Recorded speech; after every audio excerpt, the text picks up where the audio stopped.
You're listening to the Hayek Program podcast. This podcast includes audio from lectures, interviews, and discussions from scholars and visitors of the F.A. Hayek Program for Advanced Study in Philosophy, Politics, and Economics at the Mercatus Center at George Mason University. To learn more about the Hayek Program, visit hayek.mercatus.org. To learn about graduate student fellowship opportunities with the Mercatus Center at George Mason University for students at Mason as well as at universities across the globe, please visit students.mercatus.org. Hello, my name is Jordan Lofthouse. I'm a senior fellow with the F.A. Hayek Program for Advanced Study in Philosophy, Politics, and Economics. I'm also a program director of academic and student programs at the Mercatus Center at George Mason University.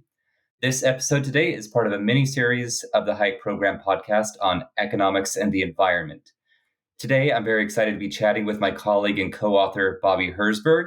In today's conversation, Bobbi and I will be talking about the intersection of political economy, institutional analysis, and environmentalism.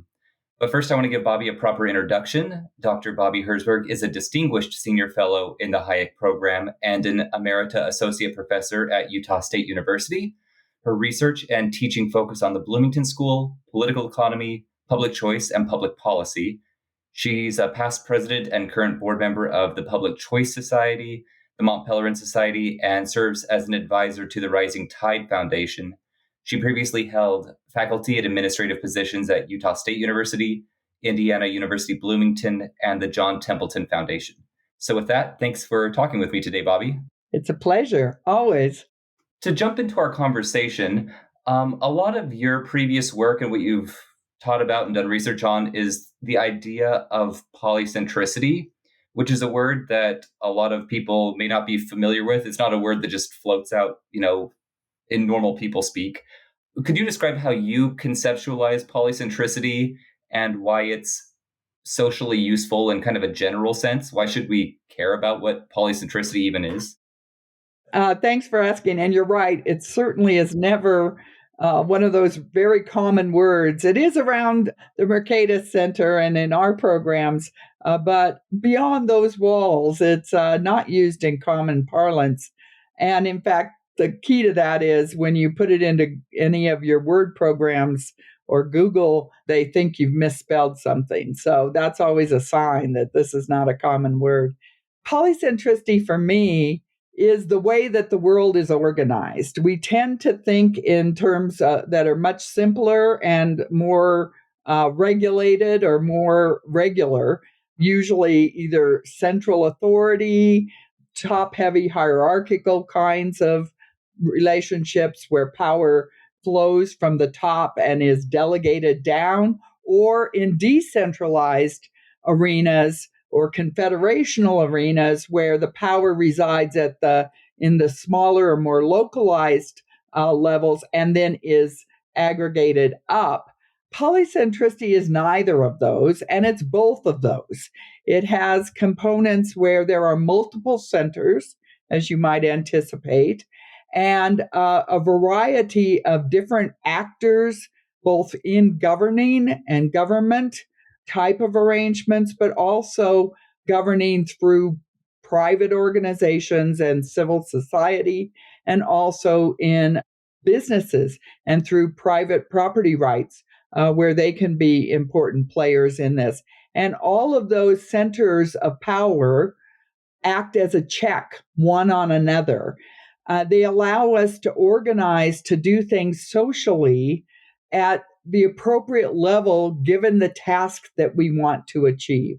So, for example, if it's garbage services, you don't want to have a federal policy of garbage service because garbage service is a fairly localized thing and may vary depending on the community that you're in, depending on access to things like landfill, how spread out a community is, if it's very urban and contained, or it's very spread out. And so polycentricity permits us to deal with the variety of social activities that we're interested in pursuing together, but to do it with sort of the least cumbersome bureaucracy that is possible.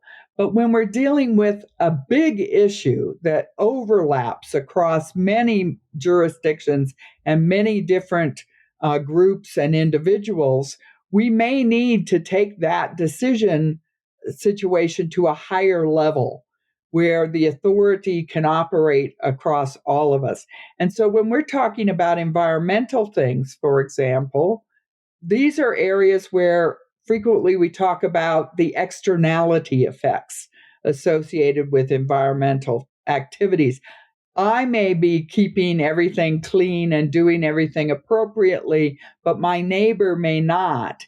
And if my neighbor is polluting in some way, I may be impacted by that pollution, and that might be the neighboring state, or it could be a neighboring country, or someone from a very great distance. But to the extent that the pollution or the externality that is created, the dirty water, the used up fishery, whatever that common circumstance might be, that externality means that if we're going to resolve it, we need to bring all of the relevant parties together in some way.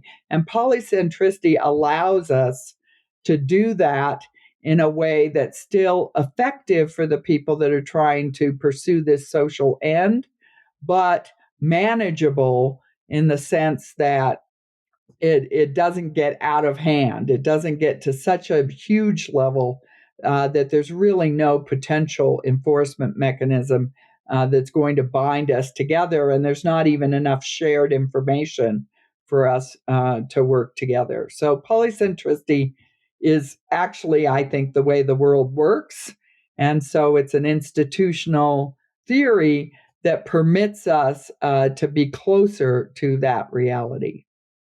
Yeah, and so I think that's one thing in, conversations I've had with you or our colleagues or the fellows that we work with is one thing that I find is a misconception is that there are lots of alternatives to polycentricity, which really there's only one alternative to polycentricity, which is monocentricity. And so it's not really an alternative, it's a spectrum. You can have more to less, monocentric to polycentric. Like a purely monocentric organizational structure would be like the world's most perfect bureaucracy. Like the head honcho chooses something and they at level A tells level B and level B tells level C and level C tells level D kind of a thing. Whereas, I mean, that might be really efficient in some ways, but in other ways that might be totally screwed up. And so one of the benefits of polycentricity is it can often better align incentives and have better knowledge related kind of epistemic properties where you get different kinds of knowledge in the system. Absolutely. That's been my experience too, is when we talk about this with everyone, with our fellows and with colleagues, they really do want to say, well, but what about just going fully private and taking it all down to individual level? Or what about taking it all the way to the center and having a really efficient way of planned and good delegation with good incentives that might structure that? The challenge, of course, is getting all of those institutional features right when you focus or concentrate that power. And by having a polycentric system, one of the real advantages in my mind is if in fact you are participating or feel you have impact on the decision making because it is closer to the level at which you perceive the problem, then you're far more likely to buy into that as a policy and to conform with the agreements that are reached. Whereas if you have a very monocentric system, then the only mechanism that you have for ensuring that those lower levels that you mentioned are actually getting it right and carrying it out as it was intended at the center is force. It's authority. And that's not a very good system because force is very costly in many ways in society. And it's almost impossible to imagine, besides the most sort of authoritarian governments that we've observed over the years, them being able to carry that out. And even in those super authoritarian regimes, while it's very dangerous to challenge that authority, we do see people stepping up and actually challenging it. And eventually, someone else will challenge it to the point where we get those protests in the street. We get that coup. We get a challenge that actually removes that central power. So even in those where they operate with significant force, it's very hard to hold a monocentric together if, in fact, the people who are being governed do not buy in to the type of policy that's being pursued. Yeah, and this reminds me too, in this discussion of polycentricity, obviously we're talking about a lot of the work that comes from, ideas from Elinor Ostrom and Vincent Ostrom. And one thing that I like to emphasize that I think is often overlooked in discussions of polycentricity is you can't divorce discussions of polycentricity from kind of the core of the Bloomington School, what the Ostroms were all about, which is institutional analysis. One can imagine a polycentric system that is set up, like the institutional setup of that polycentric system has really bad incentives and really bad epistemic properties. And you can imagine a better monocentric system, like you would get better performance than that poor polycentric system.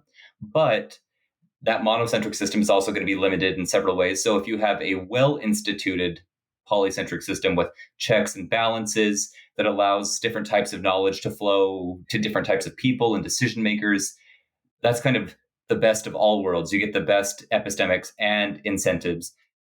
I think it's funny because the Ostroms talked about not thinking in terms of panaceas, but then oftentimes people just say, oh, slap some polycentricity on it and then it'll fix it. It's like, well, not necessarily. It could get worse. You have to really think about the institutional framework in which a polycentric system is operating. I don't know if you have a response to that, but I would fully agree. It's all about the institutions and the design. And when you have a polycentric system and you're doing a lot of things more locally, then you have to concern yourself with how do you contract up? How do you deal with problems that are bigger? Do we have the capacity? Do we have the institutional structure that permits us to gather in large groups when a large group is necessary?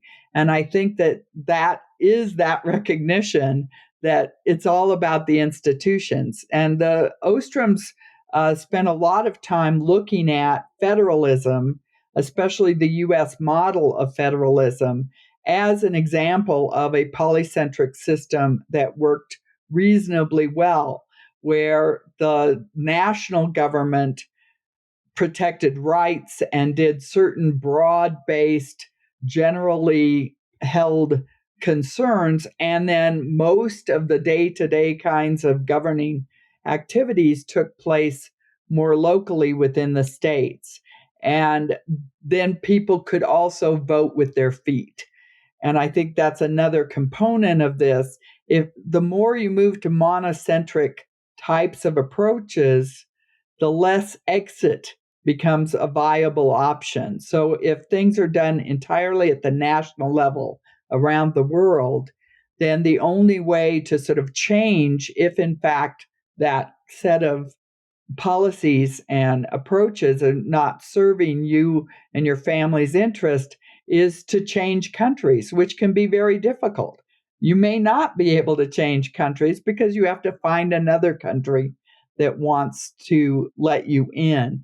And in the model of US federalism, that's how they sort of thought about it from the get-go, is most things would be done at these local state levels, but we would come together for broad shared interests, such as the protection of the United States, defense against foreign threats. And so those kinds of broad-based, where working together really made sense, we could do it. But that was because those were shared interests. Today, it's a little bit different, where a lot of things are done nationally without necessarily having that same buy-in, especially as we see right now with quite a divided political arena. it's harder to imagine that many policies that could get universal or large majority support in favor of them. We're just a little bit too divided. So if we keep those kinds of issues where people differ more localized, then it's a lot easier to live together. Sort of the concept that our colleague has developed, Paul Alagica, modus vivendi, live and let live, the logic of we don't want to do that policy necessarily, but we're okay if Utah wants to do it that way and it works for the people of Utah. Yeah, and that's why I think another misconception that often comes up in discussions of polycentricity with people who aren't, in the thick of it is they think it is synonymous with decentralization, which is not correct.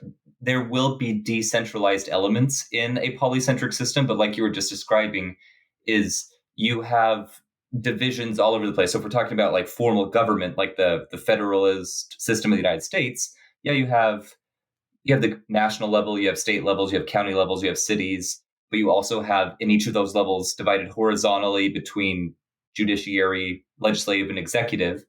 But it gets even more complicated than that because you can think of kind of these mid-sized problems that are bigger than states but smaller than the nation. So no, I mean, I've lived out west for most of my life. I know you're living in Utah. So like the Colorado River Compact, that is an agreement between 7 states out west that the Colorado River and its tributaries come into.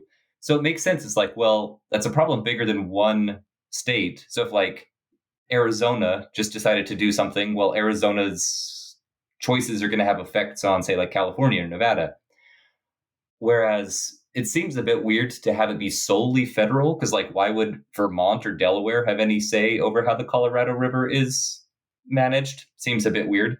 So at least we can, like you were talking about that contracting up, is we can find the correct scale of governance to meet whatever the scale of the problem is. Exactly. And I think this is one of the Ostrom's great contributions is this idea of self-governing.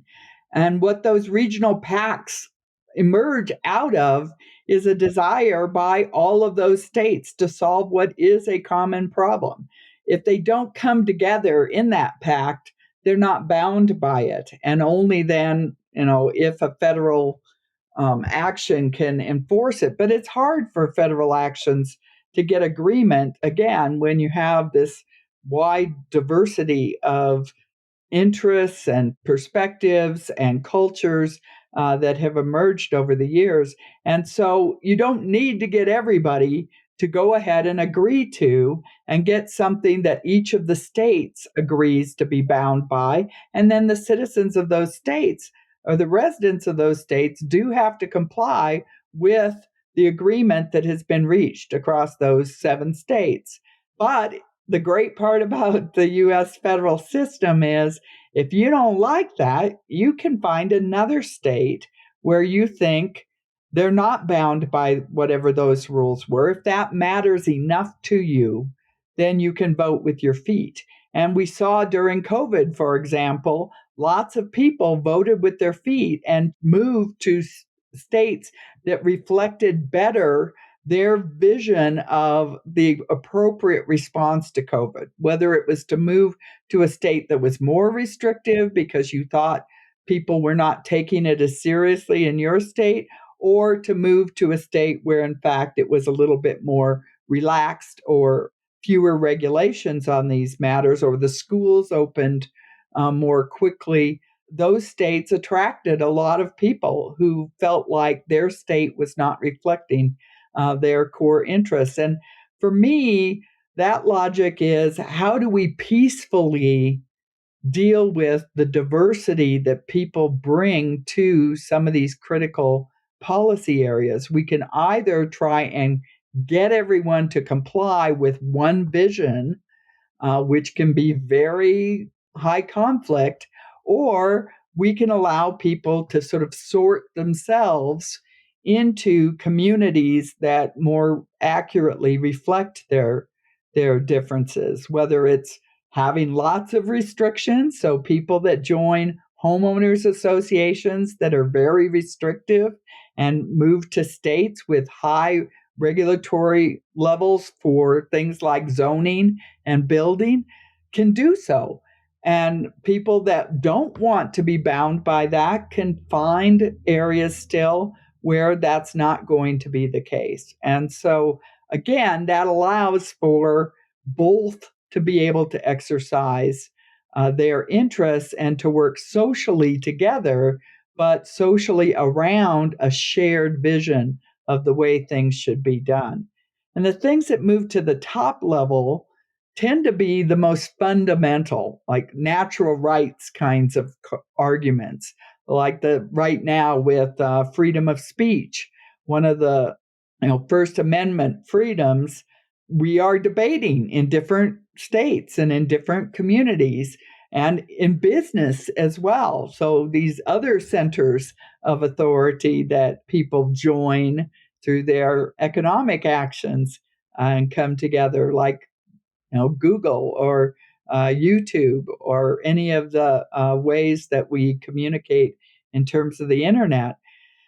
By making those sort of fundamental rights at the highest level, there's sort of fundamental agreement that maybe that is a right that we can't allow lower levels of government to try to change, because it is so fundamental to all of the other ways in which we govern, to be able to freely speak and challenge the government. Not to be able to challenge everyone, obviously, but in the public square where we're dealing with policy, that idea that it is very important. And so when government starts to put its thumb on that, then you're going to get that kind of pushback. That's the kind of individual right that only a fairly high level could probably address appropriately. Yeah, that was great. I wanted to jump back a little while ago. You were talking about, well, kind of implicit through this whole thing is this idea of voting with your feet and moving to a place that, now I have heard pushback in the past, which I partially agree with, is for a lot of people that is prohibitively costly. And so that becomes very difficult, as some place might not fit your preferences at all, but you're in the minority, the political minority or whatever. And so voting with your feet is just not a viable option, maybe in the short term, maybe in the long term, but not in the short term. And so one thing that that we've written on that I think can help answer that is this idea of meta polycentric governance. And so, I mean, what does that mean? It's a polycentric system made up of polycentric systems. So you have government, which is polycentric. You have markets, which are also polycentric because you have, multiple firms competing against one another while also cooperating with others. And then you have civil society, which is made up of churches and civic groups and clubs and all sorts of things like that. And that's obviously polycentric too, because there's a whole diversity of different groups at different scales, some competing, some cooperating with one another. And so I think that's one way to think about this voting with your feet dilemma, when it may not be possible for a lot of people, is I'm just thinking about like the idea of the pandemic. Like, even if somebody was really afraid of COVID, if their job was deemed unessential and they don't have a livelihood, they might be really hurting. And they're like, I wish I could move to another state where I could work, but I can't. So what do I do now?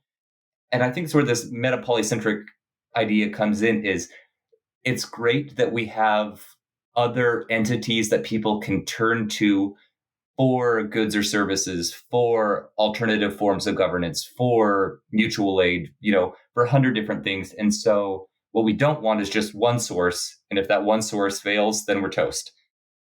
Absolutely. I would agree with that completely. And that's why I use the ones of our fundamental rights, because I think that fundamental rights and some of the things you've mentioned sort of fall into those categories. Is you can't deny me the right maybe to work or whatever. I can't move because I've been denied the right to work, but as long as I'm here, I won't be able to work. So, life is full of trade-offs, obviously. And my argument with voting with your feet is, what's the alternative? I always think it's useful to look at comparative institutional, because there's no costless way of organizing and self-governing. Every time we come together socially and agree to be bound by some agreements, even if it's just in a family, we're going to face things where we are not in the ruling coalition, and things will be imposed on us. And so the question is, what are the trade-offs that I gain relative to what I have to give up in order to do that? And with moving or voting with your feet, for me, that's always the better option if, in fact, it's available and there's meaningful choice, because the alternative to that is guaranteeing that everybody has what they need, all that they need, and we can't do that. We don't seem to be able to allow everyone to have what they want in terms of education or in terms of health or in terms of environmental considerations or whatever. And as a result, because they differ on them. So not everybody can get their way. And so in that case, what's the more costly? Is it to stay there and be bound by rules that you find oppressive, or is it to find a way to move? And which is the more costly way? And we do have mechanisms, whether they are civil society mechanisms that might challenge. The courts are obviously a critical way that when we are dealing with these more fundamental rights that we've mentioned, that's one way that you can challenge. But those are all very costly too. And so that's one of the real challenges that we face, is voting with your feet is often the least costly of the alternatives that people are facing, even though it is a costly consideration. Moving to another state, especially if you're not working in the state you're in, was always the mechanism that people used, certainly before the New Deal and the rise of a lot of welfare policies.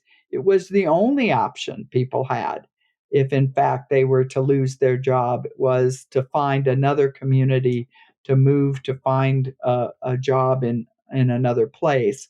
And so I think that in that regard, even though voting with your feet is costly, it oftentimes is the least of the costly options that one faces. And it does allow us to sort. We do sort based on being around people that seem to share our own vision, which then keeps conflict within communities lower than it might be if we had every community be a little microcosm of the diversity of interests that exist in the nation as a whole. Yeah, I think that's great. And I think even if we just look, I mean, we're both Americans, so we know a lot of American examples, but looking at American history, Americans throughout the history of the United States have been very, very mobile. And it's often small, usually not very wealthy minority groups that often move en masse to a different place. Different religious groups, different racial minority groups have had huge, migrations around the country. And then even today, just like in my circle of friends, very few people live in the state that we grew up in. Like everyone's moved everywhere. I think it's for 100 different reasons. Yes, we are very mobile. Although we are the least mobile we've ever been, even though it's cheaper to move now than it ever has been, because it's, to transportation and other means of moving are just much more accessible than, for example, the pioneers and others of earlier time. And yet we're less mobile. And so one of the things that we sometimes get caught in is, with the rise of the welfare state, which was intended to sort of offset some of these high costs that people have in living with the rules that exist, and to trying to live a good quality life. As we expand the welfare state, it makes it more viable for people to comply with the zoning rules and all the rest of it, to have the kind of housing that might exist. But it doesn't take it away altogether, and it may tie you to that place longer than it makes sense economically. It might be better for people to move to the state where there's a lot of growth and a lot of new employment, but you're tied to the state where you're receiving benefits and you can at least continue to survive. And so I think voting with your feet gets a bit of that pushback, that the more we try and solve that by creating more opportunities and programs for people, we also then tie them to those. And to the extent they vary by community, it might be more difficult. All we need to sort of look at to realize that people of low means in terms of economic wherewithal can make very costly and difficult moves is to look at the immigration issue today in the United States and people who are making that move because of economic need and maybe other needs and concerns and problems that they face in their own country, are making huge moves to come to the United States for those opportunities and for major change. And that, I think, was our pattern for most of our history. And so we're maybe just a little too comfortable now. And so we want the world to change to us as opposed to looking for where the fit is better. And so I don't think we get as much voting with our feet as we once had, at least among populations that have been here for a while. Yeah. Now that we've been talking for a while now about polycentricity in like a general sense, I want to turn now to a bit more of an environmental lean. And you and I recently wrote a paper on polycentricity and climate change, building on a paper that Elinor Ostrom had written maybe 10 or maybe 15-ish years ago, something like that. We describe a number of different benefits of a polycentric approach to coping with climate change. And I can kind of run through, we talk about 6 different things. There's competition, which we've already talked about, which involves voting with your feet. There's also interjurisdictional cooperation, which we've kind of talked about. You can have different ones coming together. There's legitimacy and coproduction. When people are involved in making the rules, they actually help monitor and enforce those rules, as opposed to when they feel like rules have been foisted upon them by an outsider, they might either ignore them or sometimes actively subvert those type of things. There's experimentation and mutual learning, which we haven't really touched upon yet, but you can actually have a bunch of different places trying different approaches at the same time. Some work, some don't work as well. They can all learn from each other and tweak according to their circumstances as necessary. There's a resilience issue where polycentric systems are better at coping with unforeseen circumstances, as opposed to a monocentric system, which is if a system has just one decision-making center and that place fails to do what they need to do, the whole system goes down, which is going to be a problem. And then the last one we talk about is emergent properties. Is we might want to reach a goal, but we don't need a centralized planner to reach that goal. The goal can emerge from all of the kind of complex interactions from the various constituent parts of the polycentric system. So that's kind of, obviously, you know those things because we wrote it together. I just recap them for our listeners. But is there a particular benefit of polycentricity that you think is especially important for coping with climate change? Yeah, I think actually the 3 we haven't talked as much about. The first 3, I think, are really important, the buy-in, because there are communities that really desperately care about environmental issues, and they will be able to move more quickly than other communities where there's more of a mix of the trade-offs between moving towards environmentally friendly approaches that are costly in other ways, whether it's in higher energy costs or limits on the kinds of activities you can do and so on. And by having this ability we can move even if we can't get everybody else on board yet, I think that's a really important one. But I think those latter 3 that you just laid out with the mutual learning through experimentation, because some will move quickly and we'll try different things. We'll put regulations in place. And we see that, California and actually several states who've agreed to go along with the California rules and to be bound by them once they're in place in California. Things with regard to the environment and energy use and translating into more sources of energy such as electric cars and other resources that can be sustained more readily. When you get those groups trying these things, we see what works, and all of a sudden it's not as dangerous to the rest of us. It's not as foreign to the rest of us. People kind of get used to it because they've seen others within their vision trying these things, and it seemed to work okay. Other things they'll try will fail miserably, like you say. The advantage of it is if California does something that's too far, too fast, and they fall on their face, one of the things that's being, debated in recent years is the elimination of gas hookups in homes. And this became a hot button issue because people like their gas ranges and they want to have that gas fireplace. And wood fireplaces are not really viable in an age of pollution as much as maybe they once were, because wood is a heavy carbon producer. And so as a result, people want that gas hookup. And if you can't build a new home with a gas hookup, then you're going to get a lot of pushback from your citizens. And so seeing what works and what may not work is a useful lesson for others who are thinking about these policies, but not prepared yet to make those first mover reactions. And so I think that those in environmental area can be really critical. Another one, for example, landfills.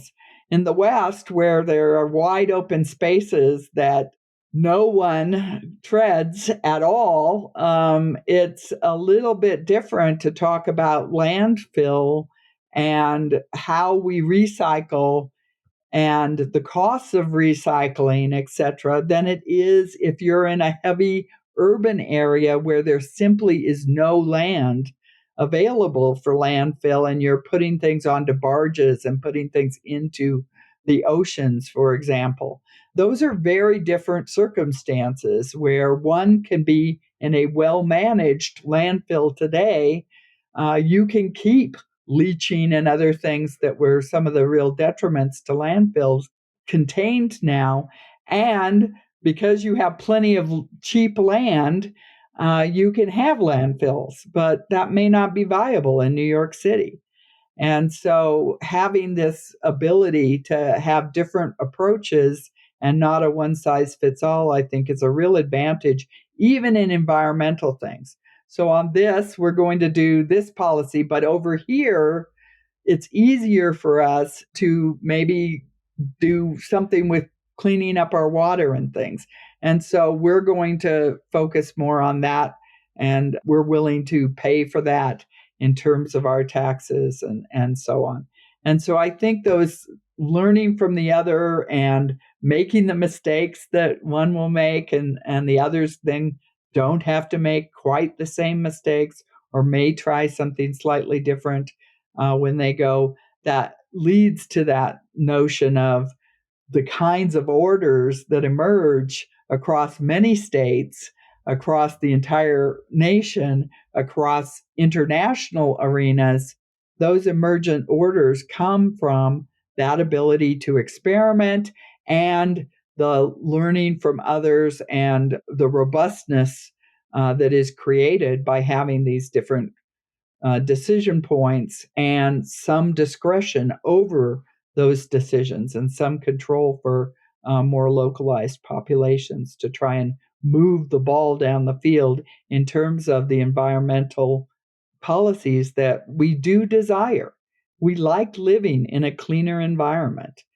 It is a major luxury good that the West has been able to advance in the last many decades in a way that some parts of the world are still struggling to be able to do that just because of the costs. associated with some of the shifts that must be made. Yeah, and I think tying together kind of the experimentation and mutual learning thing with the resilience claim is failures are going to be inevitable, and especially when we're dealing with something as difficult as climate change.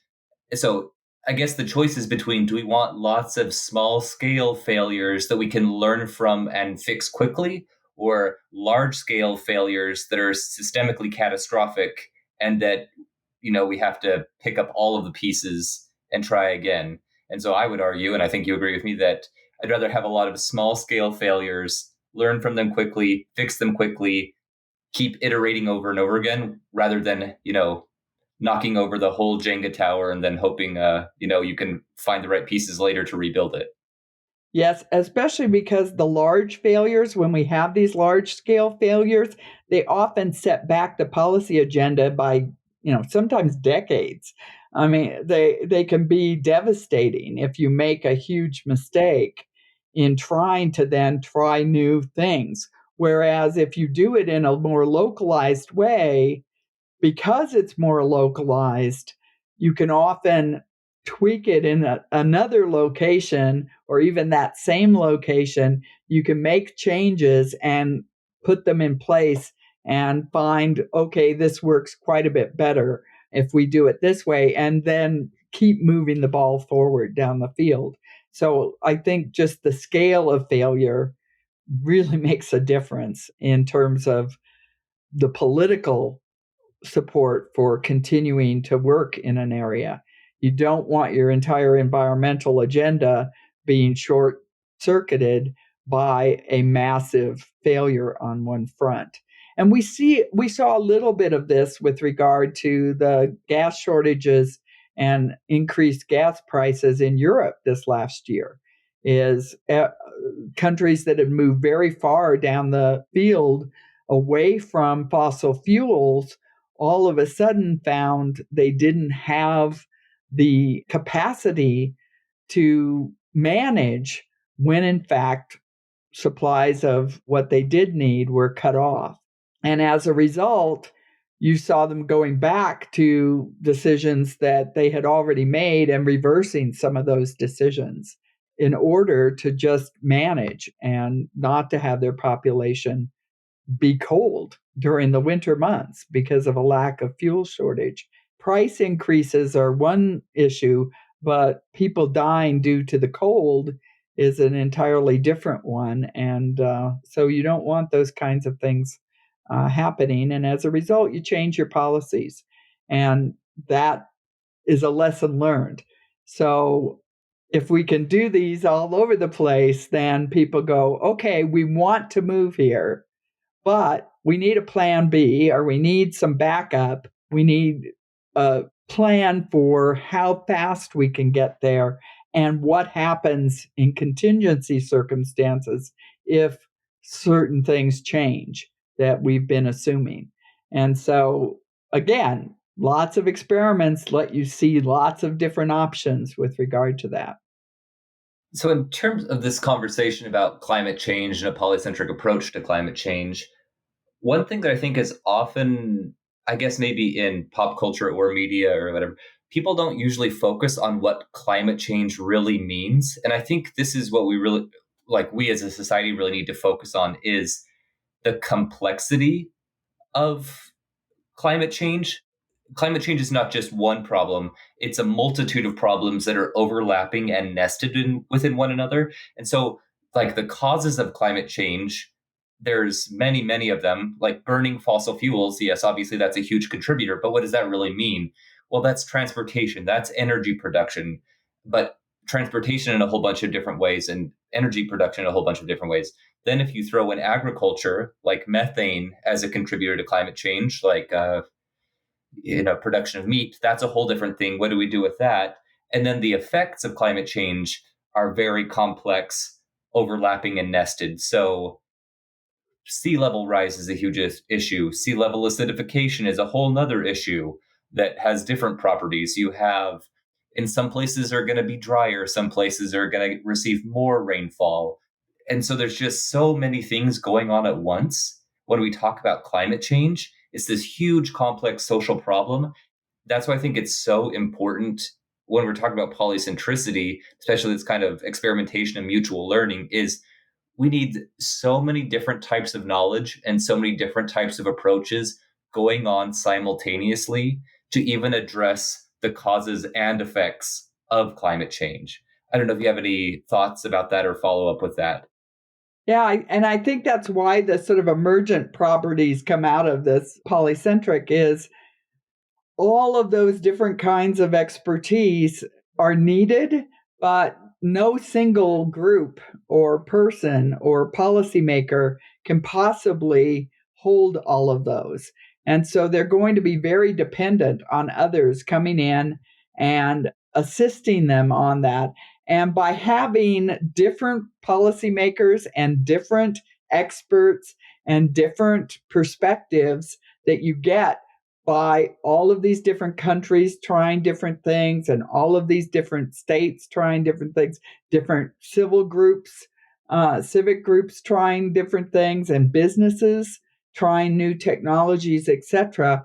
There are emerging out of all of that are going to be great ideas that we cannot even imagine in advance.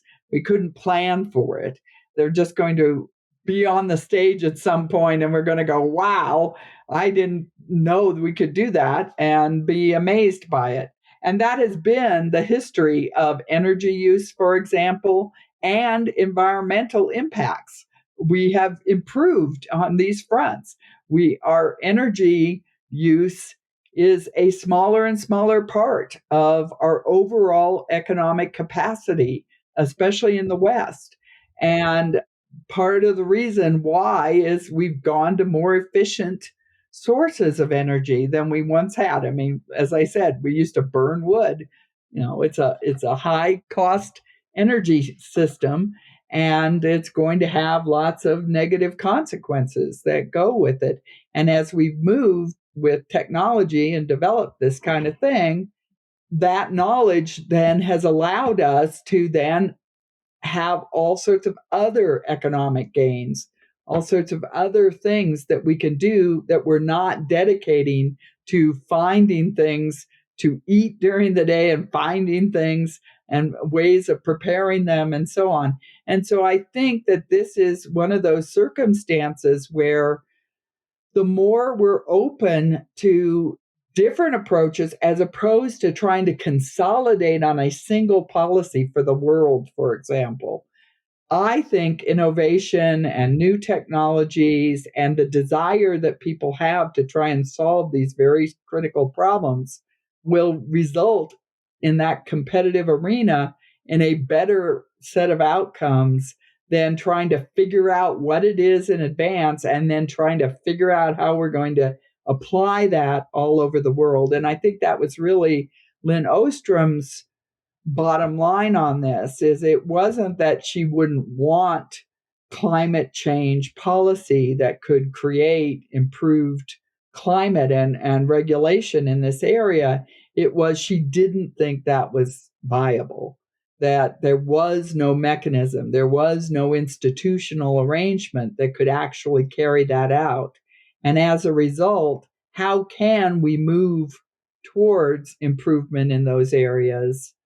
And the answer to that is in lots of different ways, some of which are not going to work, but a whole lot of them will work. And some will work better than others, and hopefully we'll adopt some of the better ones over the lesser ones. But we're going to all have to make trade-offs in the same way that, like in Europe, in Germany, they had to make trade-offs with regard to decisions that they had already made on regulating themselves. But when you need to have people with heating for the winter, you're going to have to make concessions at that point in time. And that's, I think, the kind of trade-offs that people make in every single economy, every single life, and across so many different arenas. And so I really like the idea of diversity and the kind of innovation and expertise that will emerge out of many voices allowed to speak and allowed to act in these different polycentric settings. Yeah, and this discussion reminds me of kind of a distinction between simple systems or complex systems. And I think we could even say like simple problems and complex problems. And so kind of a monocentric, top-down, bureaucratic approach may be actually really efficient and not really bad for solving simple problems. Like if we just have a simple output target, like we have to paint 15 houses today. You can have one central guy make the plan and we do it. And I mean, that doesn't require much, but like complex problems, like let's say we need to orchestrate systems of production so that people get what they want, like in a market. Like a market is a complex system. So we could go on a whole separate direction talking about, economic calculation and the market process, how that is a complex problem, but then we have feedback mechanisms and the whole system of the market process allows this complex problem to be resolved. I think we can also think of climate change as a complex problem, and it's a polycentric system that is most adept at addressing a complex problem, just because of the complexity. Like there's no simple output target. There's so much uncertainty. There are so many moving parts that making a top-down centralized plan is infeasible on 100 different margins. Yeah, let alone we can't get people to agree to it. But then again, even if everyone did agree, how do we even know that we're solving the problems that need to be solved? We don't even know the correct means? Do we even know the correct ends? It's hard to say. Well, and that's like in our paper on this, looking at polycentricity, one of the points was a lot of the gains that have been made over the last several years to improve the U.S. performance on climate change, despite a president and an administration that was not on board with the overall global agreements on this, the Paris Agreement, for example. One of the arguments we made was the substitution of gas, natural gas, for other energy sources had improved. That's nothing to do with any of these agreements. It may have other impacts. Fracking and other things have created other concerns that people have. And in certain communities, that has also become something that they want to, let's consider the trade-offs. Let's consider the costs of this. But we know for a fact that because natural gas is so much cleaner in the way that it creates that energy, there in a relatively low cost way, it has created improvement without having to get agreement from everybody about moving to natural gas over this. The market created this opportunity, new technologies created an opportunity here, and it got delivered to people in a price that made it more valuable to them relative to what they had in the past. And as a result, they've opted for it, and overall climate has improved. Again, that's one where it's a different source of why the improvement occurred, had very little to do with the policies. Now, you could put policies in place that would exacerbate the shift to natural gas or impede it by like regulating fracking and other things that have permitted it to become more cost effective. And so policy can often get in the way, but a lot of these things will occur because our incentives are, we want to live in a world with cheap energy and a clean environment. Now, how do we get the right mix of those two things? Because we have benefited mightily from both of those things. So how do we get them? Well, private sector has come up with ideas, public actions and different policies have come up with ideas. And that, I think, is that meta polycentric or metacentric kind of logic that comes into play here, which would be very hard for any single policymaker, any single country to try and replicate. I just don't think the structure or the incentives or the capacity or knowledge are there to make that happen. But it happens within a market. Yeah, I think that's exactly right. And going back to your example of, say, like the when the United States was out of the Paris Agreement for those 4 or so years, if I'm remembering correctly, Yeah, I think, because thinking from the meta polycentric perspective, markets were doing things. They were finding not only more efficient ways of burning fossil fuels, but many alternatives of fossil fuels. So in the past 6 or 7 years, a bunch of renewable energy sources have become like exponentially cheaper than they used to be. It's been kind of shocking to see how quickly, say, things like wind and solar have become more cost effective, which is great. And I think that's due largely to markets. But then we also had, on the policy front, even though the federal government had backed out, you had a whole bunch of different states that they still chose to abide by the precepts of the Paris Agreement.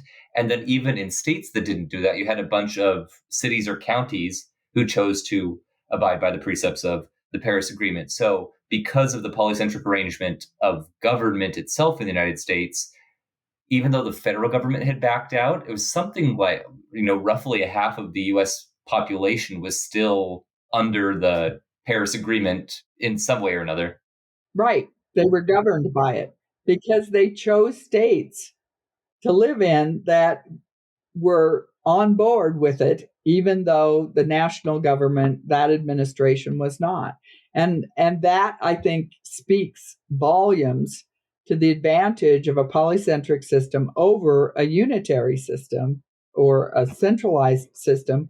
The centralized system could be better or it could be much worse in terms of your particular policy preferences. And we saw that take place. But because of federalism and polycentrism in the United States, those states that thought that it was an abomination that Trump should leave the Paris Agreement were able to continue to be bound by the Paris Agreement, even though the United States had not signed on. And that's the advantage, I think, of that approach. Yeah, exactly. And then even there too, like we talked about markets and policy, there was also civil society. We had a bunch of different groups.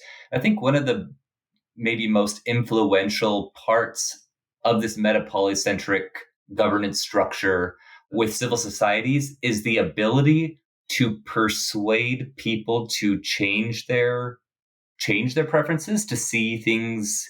I mean, maybe in more technical terms, like a social entrepreneurs or ideological entrepreneurs, they're able to, through their advocacy or those type of things, they can actually help people change the way that they behave.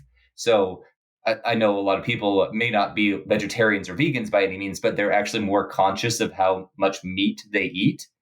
And that consciousness didn't just come from anywhere. It's usually from civil society groups like doing PSA kind of things or different things like that. And we could go on and on about different kinds of civil society groups. But yeah, these interactions between the civil society groups influences what people buy in the market. It influences what kind of representatives that people vote for and, all of that.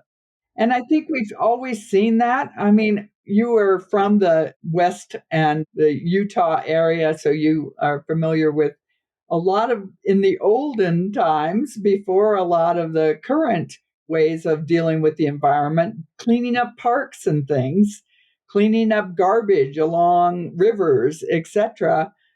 Civic groups have always been involved in these kinds of community projects. You still see that happening where, yes, there's someone who's supposed to keep these things clean in some job that's out there, but they're not going to necessarily get to your part of the world or your river or your park as quickly as you might want. So people just come together. They may come together with a civic organization in an organized way, or they may just come together as a neighborhood and say, we're going to on Saturday go down and take our trash bags and pick up stuff along the river or along the highway.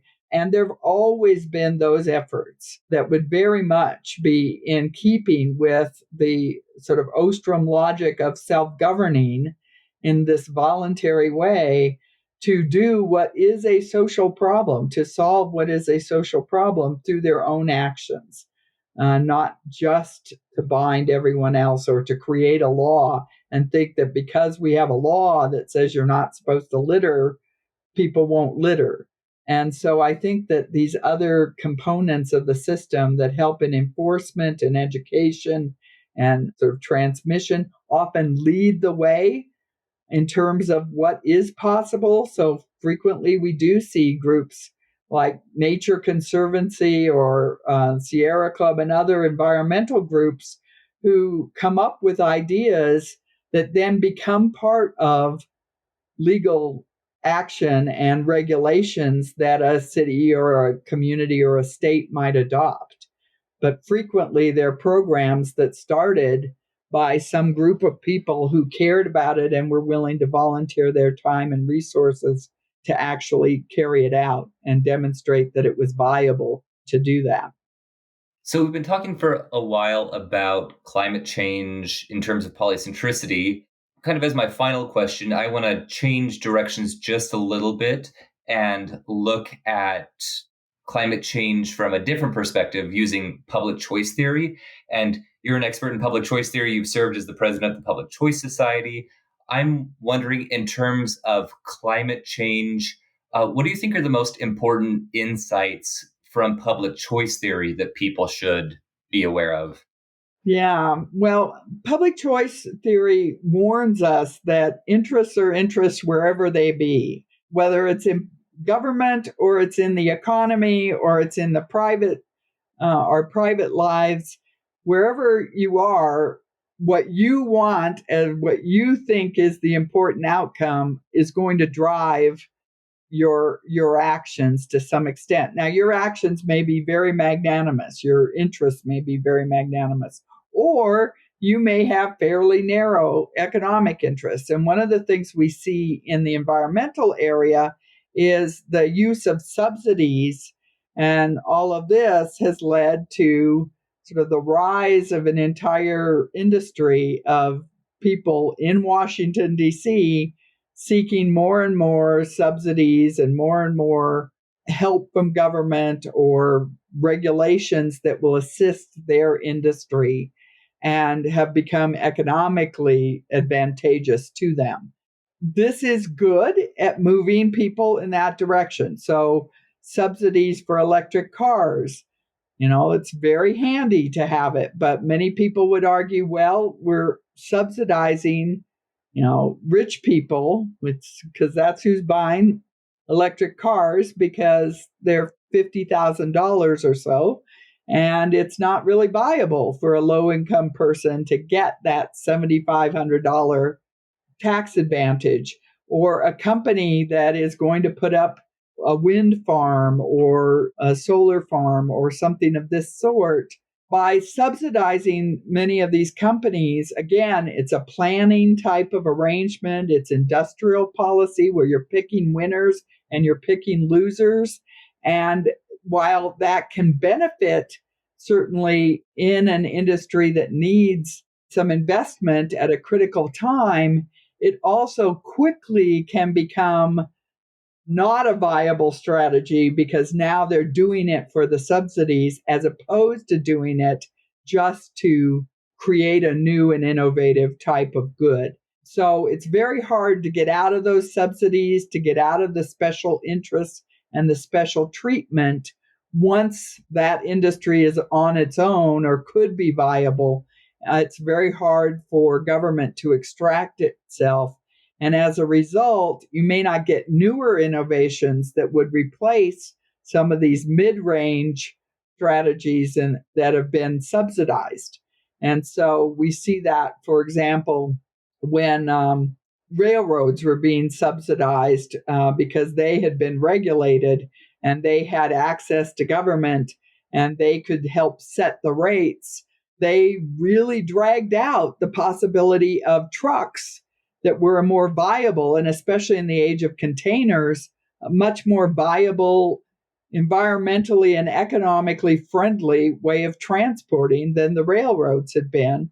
But because railroads had the government with their thumb on the scale in favor of the railroads and regulating the railroads, it became much, much harder for other competitors to innovate in that way.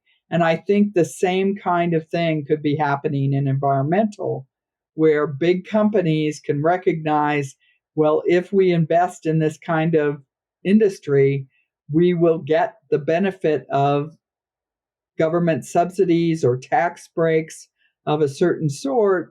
And they are going to fight very hard to keep all of those, regardless of whether or not it makes sense to continue to subsidize and whether or not their product or their new form of energy or new environmental technique has sustainability in a market. And so it's hard to get out of them once you're in. That's the public choice thing. Once you come to Washington, it's really hard to get innovation and change. And most of the major innovation that we've had over the years has happened outside of any of these kind of protected industries or invested industries. It's happened despite those frequently because government just moves too slowly. Politics just moves too slowly to be truly innovative. And so frequently those things get in the way of innovation. Yeah, and so if I reinterpret what you were just talking about, I heard kind of two major takeaways from the public choice perspective. One is that this rent seeking that you've been talking about, like different groups coming to the government for special favors, usually subsidies, but not necessarily subsidies, some sort of favor. That process is socially wasteful because people are expending resources to get resources. They're, I guess, in other words, like you're spending money to get an amount of the same pie rather than making the pie bigger. And so in that sense, even if the subsidies are going to something that seems good, it's still socially wasteful because we could be, well, it's even interesting too, because we subsidize both the production of fossil fuels and subsidize renewable energy. So we're spending twice the money to negate the outcomes. Yes. And another good example is the smoking industry, where we were continued to subsidize tobacco farmers to grow more tobacco in the agriculture sector. At the same time, we were spending billions on cancer prevention and health costs and other things in the health arena. It's government attacking government in terms of the policies. But it speaks to once you're in place, it's almost impossible to get rid of. So while today, if you put forward, we should subsidize tobacco farmers, it probably wouldn't get a lot of positive reinforcement. But it went into place a long time ago, and that becomes the constituency. That's really the rent-seeking argument, is even when it no longer makes sense, it's very hard to extract yourself politically once you've put some of these policies in place, and they continue to drag on the system. Yeah. So yeah, the first one, the rent seeking is socially wasteful, even if it seems like it's good. And then the second thing I was kind of hearing you say is good intentions or seemingly good intentions can often lead to unintentionally bad outcomes. And so I think this is what we see in the, like Bruce Yandel's work on bootleggers and Baptists, is you can have a legitimate claim that, hey, we do need to do something about climate change or environmental things or whatever we want to talk about. There may be some moral justification. That's the quote unquote Baptist side. But then there's also, you can use that moral argument for your own benefit at the expense of others. And so that's the Baptist or the bootlegger side, is even though there may be good intentions at the basis of many of these policies, the way that the political process actually unfolds when we think of policymakers as real people who are influenced by incentives, who have special interests, who are influenced by different incentives, we can, once the sausage is made, the sausage is not very pretty because of everything that went into it. Someone benefits from it, and we see that.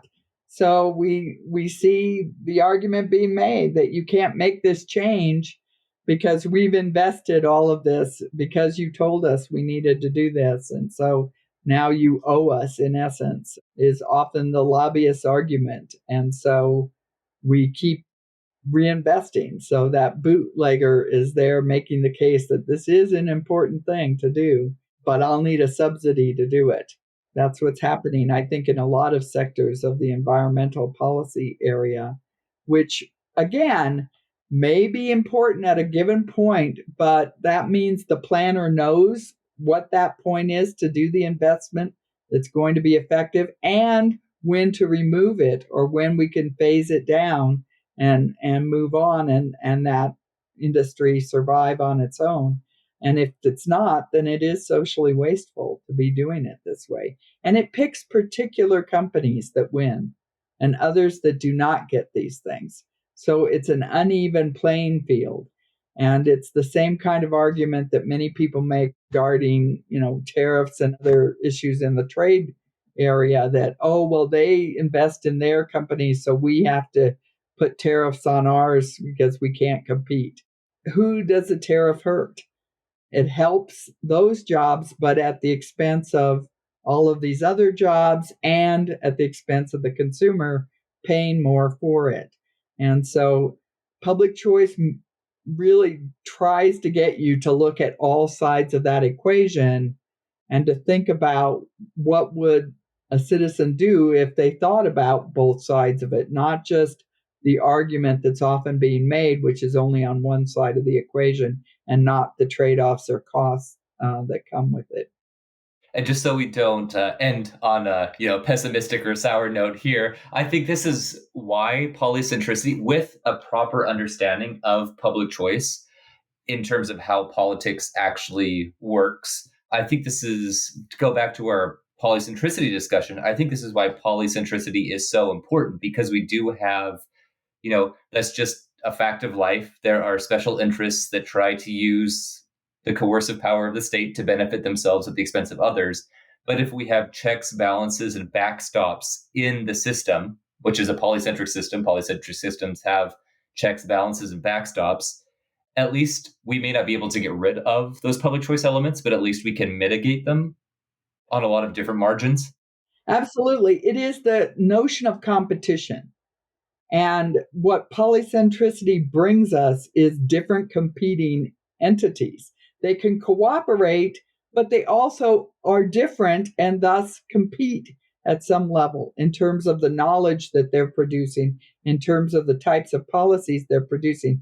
And it is that diversity that really is the gain that allows us to be able to say, this isn't working because we see over here they're not doing that and they're doing better, even though they're not doing that. And if you only have one size fits all, that knowledge that emerges out of that will not emerge as quickly, and we will make bigger mistakes. And with public choice, one policymaker makes it easier for the lobbyists and others. It's lower cost to go to Washington, D.C. than it is to go to all of these different diverse communities around the United States. And so many times the biggest bootleggers want to move the policy to the highest level they possibly can so they can focus their attention as lobbyists and as people trying to shape how that policy is going to be made. People think, well, they don't want it at the national level, but they do, because that's one place they have to make the case. And if they can make it there, now they've solved it across all of them. Polycentricity says, no, let's try different things. And it will make it more costly for those lobbyists and others who try to capture the system for their own benefit. That is going to be a much more difficult and costly thing to capture. Well, I think that's a great note to end on. And with that, thank you, Bobbi, so much for the conversation today. I've really enjoyed it. Hopefully you have too. Me too. Always love talking to you, and always love talking about polycentricity, and so happy to be able to work with you. Thank you.